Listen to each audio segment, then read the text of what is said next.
YouTube gần xa. Hôm nay nước Mỹ gần tới lễ độc lập rồi các bạn. Mình sẽ giới thiệu các bạn ngày lễ quốc khánh của nước Mỹ, lễ độc lập hoặc là lễ quốc khánh của nước Mỹ. Lễ quốc khánh của nước Mỹ nhằm ngày 4 tháng 7 hàng năm. Thì khi mà được giành lại độc lập từ đế quốc Anh đó các bạn, thì phải nói lời công lao của quân đội Mỹ. Cho nên những ngày này lễ những ngày lễ độc lập này nè, gần tới ngày đó, thì các căn cứ quân sự của toàn nước Mỹ tổ chức những cuộc sự kiện lớn cho các gia đình của quân nhân và những người những người nào có từng tham gia vào quân đội cũng có thể tham gia vào sự kiện của các căn cứ quân sự Mỹ.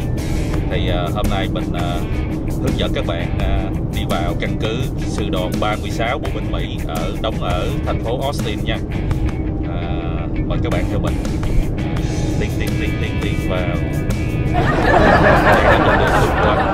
đường vào căn cứ quân sự, căn cứ của sư đoàn bộ binh số 36. Sư đoàn bộ binh số 36 nó cũng thuộc về vệ binh quốc gia luôn các bạn. Sư đoàn 36 thuộc về vệ binh quốc gia luôn. Mời các bạn theo mình nha. Đây là Camp Mabry. Đây là căn cứ sư đoàn bộ binh số 36 ở đây nha các bạn. Rồi mình mình lấy cái lối ra thôi. Bên tay phải mình là căn cứ sư đoàn bộ binh số 36. Nó nằm ở thuộc đường 35 ở trên đường số 35 trên đường Quân.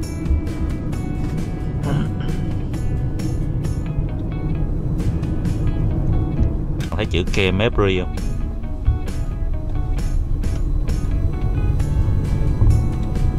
Texas National Guard là vệ binh quốc gia của Texas đó các bạn. Khi các bạn vô trại các bạn phải trình giấy tờ nha.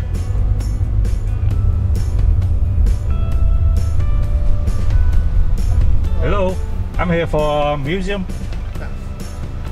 Go all the way down, follow the signs. Got you. Thank you.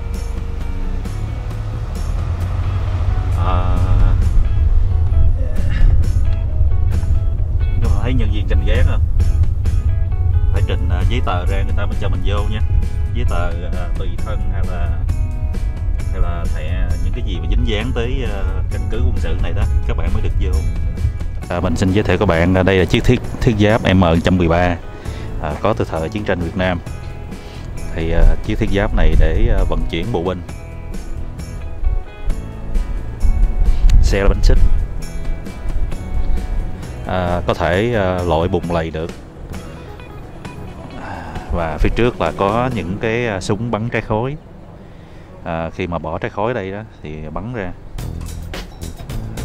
tạo thành cái màn khói để chiếc xe có thể được ngụy trang hay là tẩu thoát trong trường hợp bị rượt đuổi gì đó. Và trên đó có gắn khẩu đại liên, cây đại liên M2 thì được tháo ra rồi, chỉ còn cái giá treo thôi.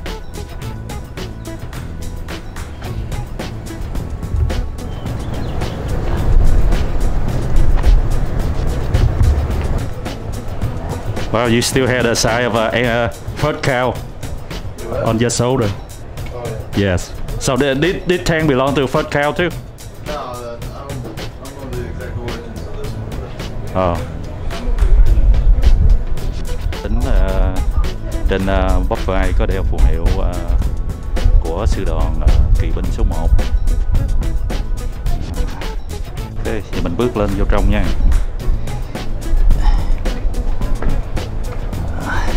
Đây là cái dãy ghế ngồi của lính bộ binh đây. Và đây được 2 cái ghế ngồi nữa.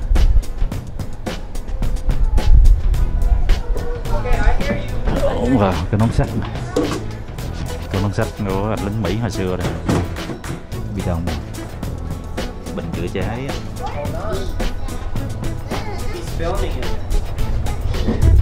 Those are, they're like barricades. Đây là máy truyền tin nha, máy truyền tin liên lạc.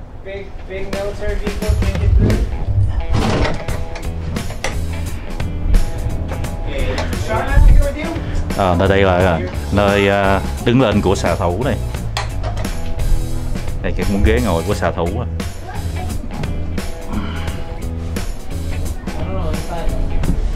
Trên này gắn cái đại liên 12 ly 7 hoặc là 50 caliber. Nữa rồi.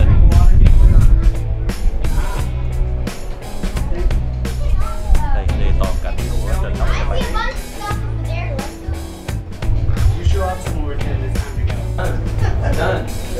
Rồi, đây là ghế của tài xế. Hai cần lái.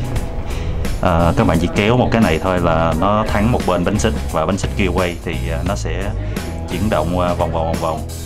Và nếu các bạn kéo cái này thì thắng bên này thì bánh xích bên kia vẫn chuyển động, thì nó làm cho bánh xe mình bị, làm chiếc xe tăng nó đường nó qua bẻ phá rẽ lái, làm chiếc xe tăng rẽ trái rẽ phải.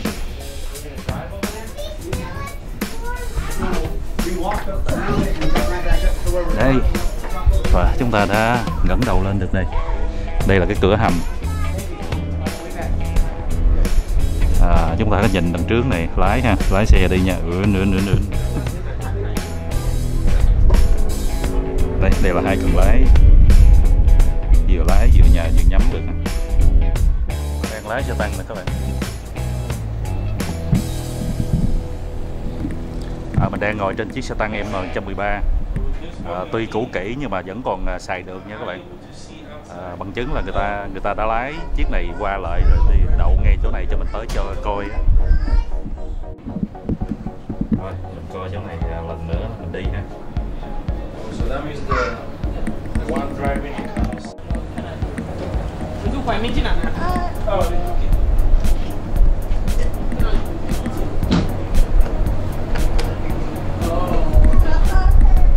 Yeah, they're kind of faded. Oh yeah. I'm here. Yeah. This is Rick and your grandson, right? Yeah, Sebastian. Howdy. Hi.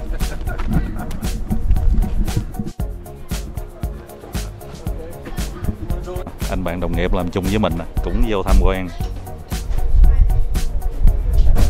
Hey ho.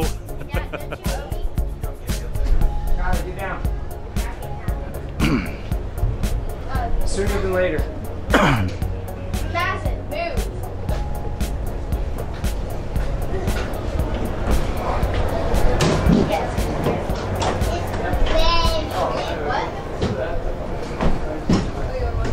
Do you know how to ride that one, Rick? Yeah, I think just like this, right? Yeah, well, it looks like one is brake and one is moving. Yeah. So it make you turn or steer. Goes up to 40 miles. The speedometer goes up to 40. Or is that hour? Yeah, it's RPM. 60. On the side gas, what gas is it? Danger monoxide gas. Is that engine? Yeah, carbon monoxide. Like comes from the engine. It'll asphyxiate you. So the exhaust should be out, go out under Well, if it gets an exhaust leak. Oh, they talk about exhaust leak. I suspect. Oh yeah, these panels aren't on. The engine apparently is behind here. Okay. Oh, the engine behind here. Oh, yeah. Oh, cái là hệ thống máy đây.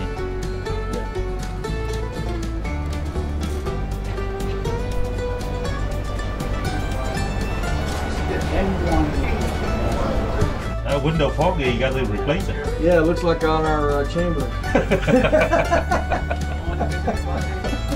Can you imagine how hot it gets in here and how loud?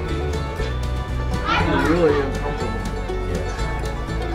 I don't know when they're in Vietnam and it's hot over there. Yeah. How they handle inside here. Oh, they all sat outside. They didn't like being outside this time. Okay. Because they learned how to blow them up.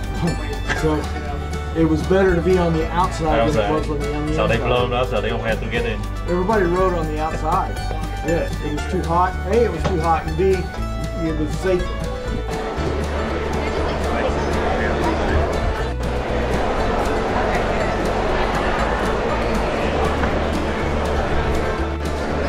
Đây là gian hàng của anh lính Mỹ và súng đạn cũng của Mỹ luôn, kể cả xe Jeep. Gian hàng lính Đức.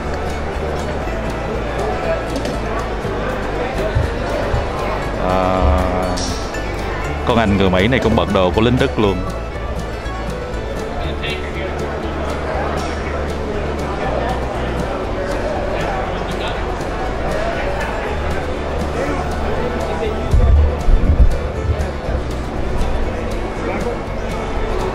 Và đây là súng trường của Đức nha các bạn.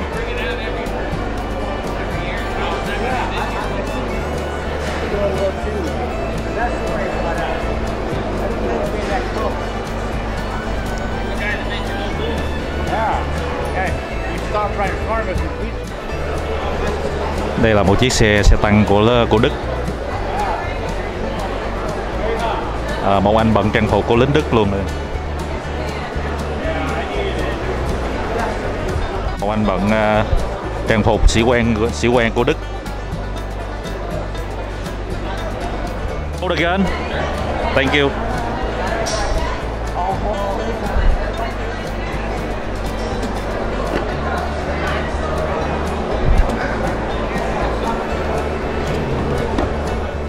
Đây là súng của lính Đức.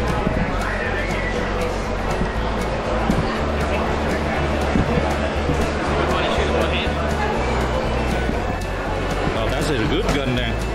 This is an MP44. Yes. This is the granddaddy of all modern military arms.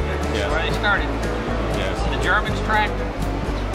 That's an 8mm Mauser on that belt there. It's the same thing that they used in the K98, the G43. Okay.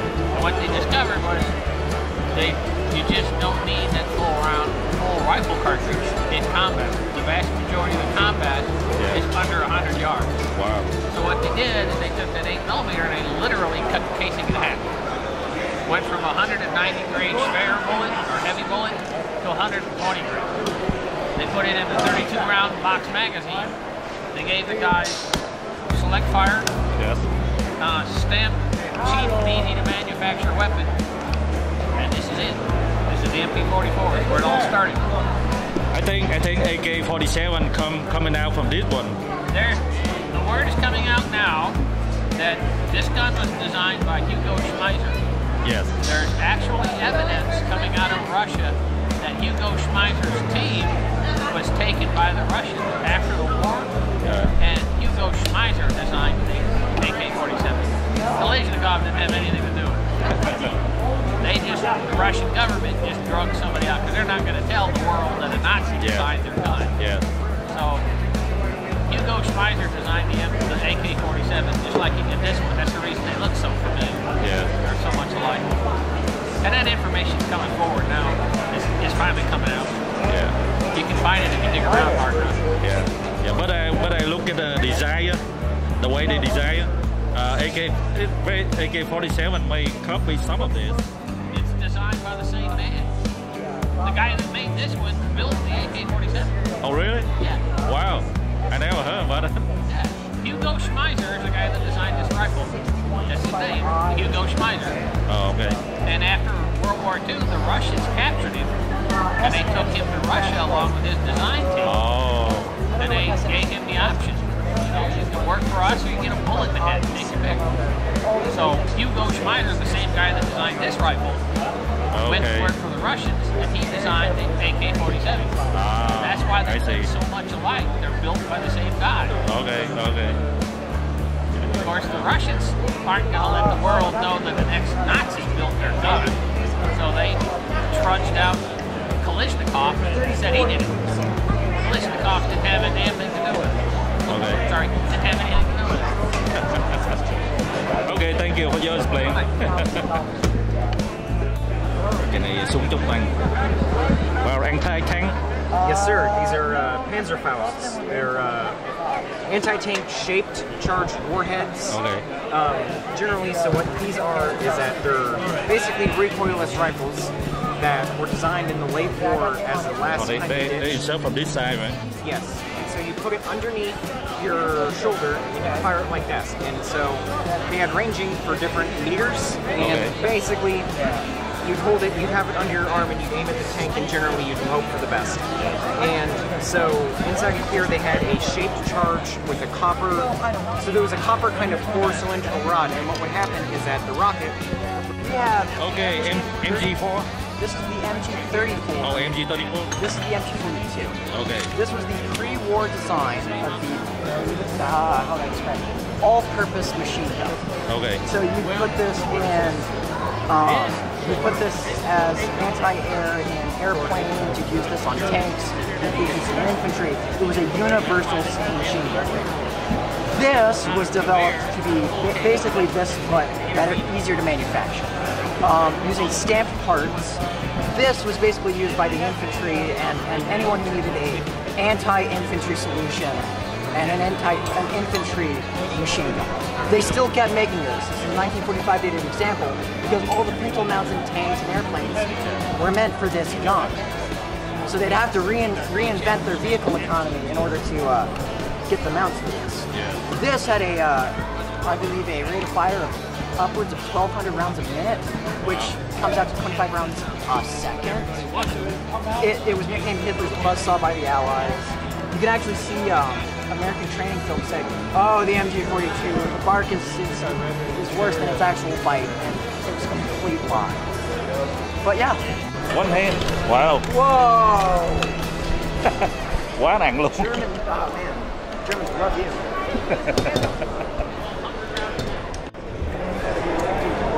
Wow, một chú bộ đội nhỏ nhỏ.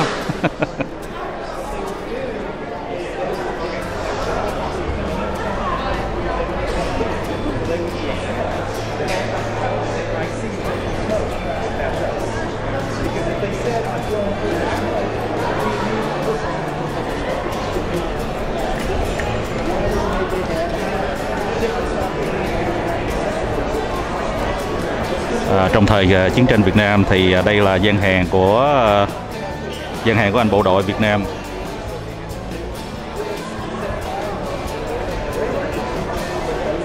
Đây là các loại súng của bộ đội Việt Nam trong thời chiến tranh Việt Nam đã dùng.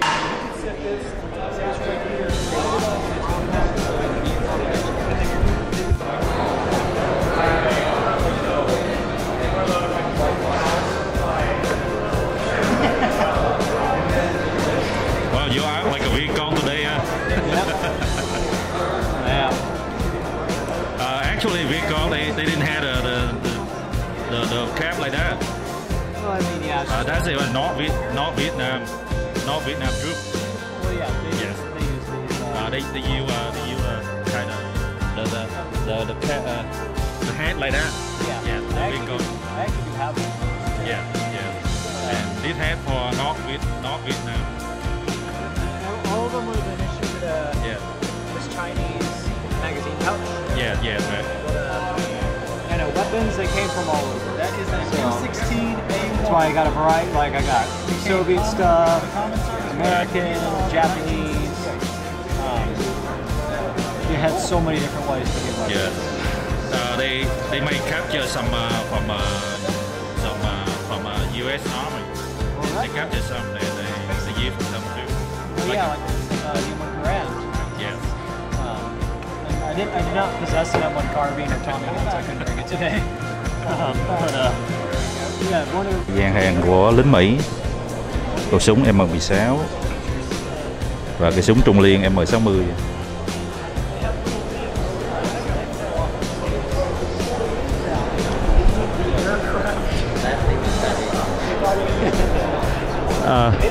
I have a question.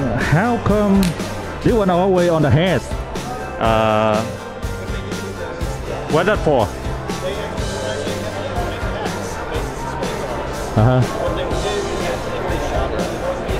Yes.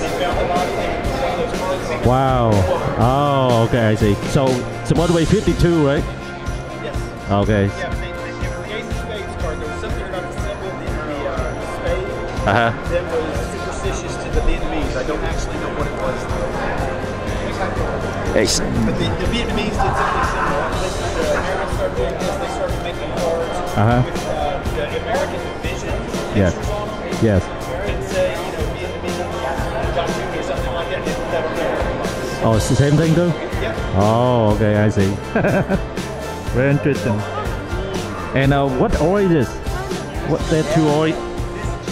Put stuff up on your helmet, man. You use them, get tickled. Yes. This is gun oil. So if this jam's on me, I have this on hand to try oiling it to fix it. Okay. This is bug repellent. So, Oh, bug repeller. Okay. Okay. free bug spray. Yeah, bug repellent. And, you know, you're in jungles, bugs are bad. So they would have this handy so they can put it on whenever they need it. Okay. Okay. Got you. Being a guy, I've got a Can opener. And then they would put cigarettes up here, light. M60. Very heavy, huh? 22 pounds. Why they make so heavy? Because the MG, the MG42 very lightly. Well, the MG42 isn't much lighter. They made this to replace the.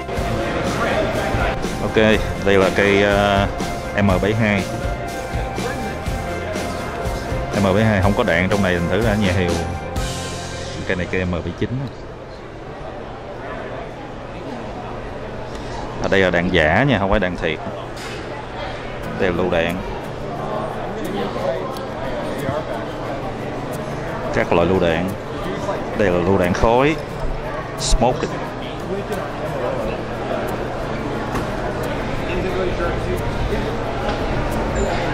Đây là cây M16 đây.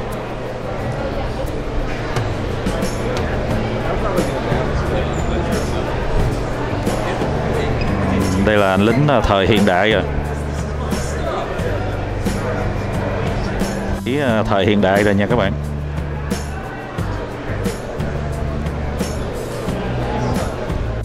Cây B40 đây.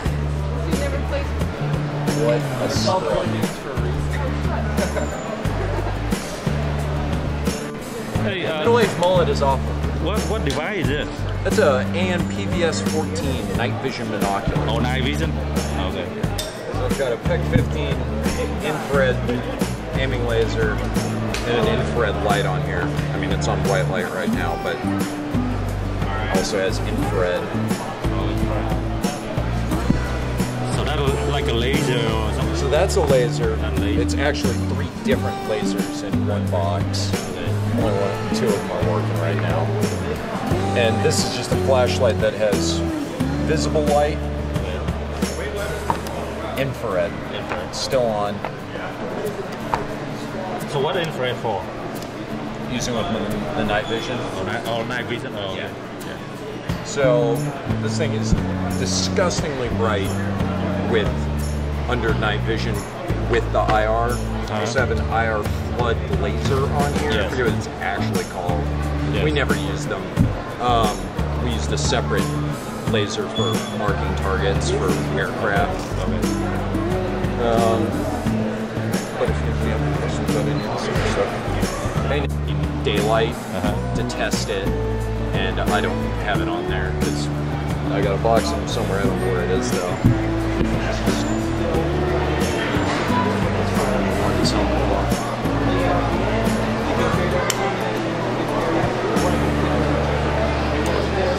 There you go. And now these are older. They've switched to one that has dual infrared and thermal in the same optic. It weighs like 8 pounds though. Wow. It's got a huge battery pack on the back. Wow. But you can overlay thermal over the infrared because infrared is great.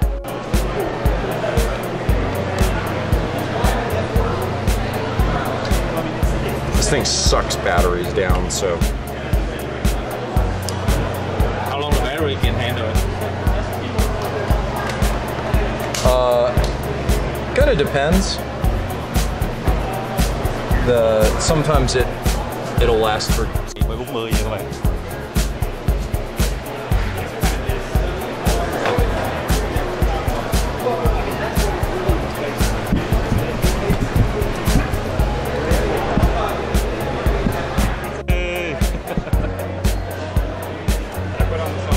Yeah, absolutely, go for it. That's the first demo one? Yes. Hey, are you on Army too? I'm retired. Okay. Oh, you retired. Yeah. Personal armor system. I got mean, we've been using the same 40mm rounds since the 50s. M79 They were. Yeah. Like airsoft guns. After holding the bar. Yes. Everything just all the carbon fiber, polymer, advancing. Yeah, it's only like I said, those are airsoft grenades. I just keep them in there for. I couldn't find the rest of my dummy rounds, so I was just grabbing stuff out of the bin and shoving it in. Yeah. So they want to replace them M79, right? Well, so the M79 was replaced by the M203 towards the end of World War II. Or, sorry. Theo lời của anh lính này giải thích á, thì cây súng này nó có cái hệ thống laser và hệ thống ngắm đêm, ban đêm nhìn cho nó rõ, và hệ thống laser bắn cho nó chính xác vào ban đêm, ban ngày cũng vậy. Sau này sau lưng này có cái cục pin 10 nha các bạn. Đây trên cái nón cối có lắp thêm cái hệ thống nhìn ban đêm nữa đó. Kính ngắm ban đêm.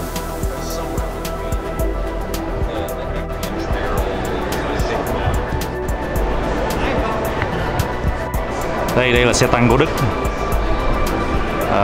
Nó giống như xe thiết giáp của bộ binh nha các bạn, để chở lính bộ binh đó. Nó ngộ cái là đằng sau là bánh xích, đằng trước là bánh hơi.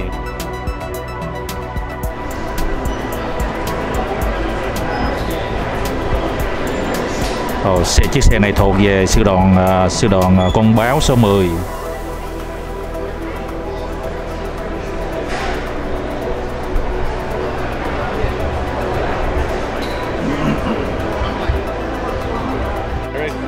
See the tank, it looks in the TV it looks small, but go outside it looks huge. It's big. Quite a bit bigger, and it is a small tank as far as tanks go. Yeah. It's same size as the T-34 Russian T-34. Yeah, it's same size. Probably has less armor though, doesn't it? I don't know. The Russian. I don't know how many you can fit in there. Mình đang đứng trước chiếc xe tăng rất là nổi tiếng của nước Mỹ thời Thế chiến thứ hai. Xe tăng gọi tên là Sherman.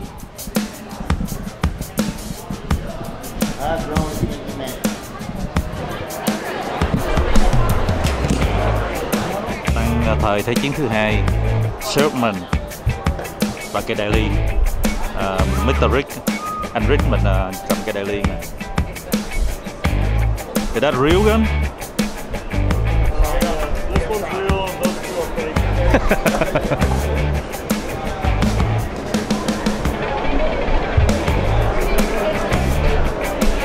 It's a 50 caliber.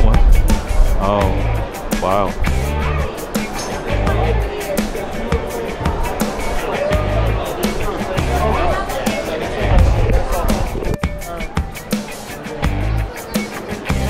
Basically, we had a guy that had a gas gun version of it, and unfortunately he was away with him, so just kind of decided to have a caliber, so found a cheap one online and decided to pick it up. Cái nhỏ này, is that a sale from the tank? Yep. Wow. Not all that big. Wow. It actually is 120mm now, and this is only 105. So. How many gun is it? It's 105mm. 105.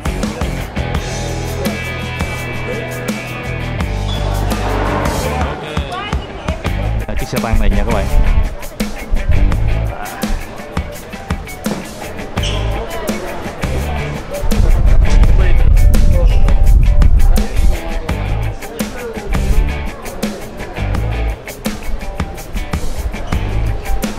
Ok, bây giờ chung vô cái thùng.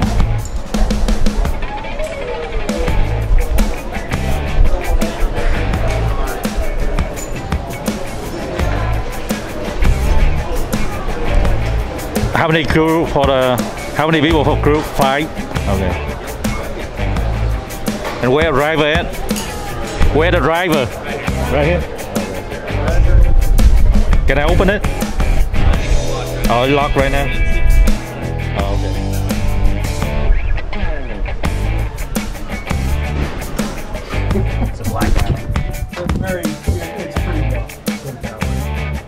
Rick, load the armor, Rick. I don't know how. What? Those? Hinges. So apparently this opens. There should be. What? Yes, sir.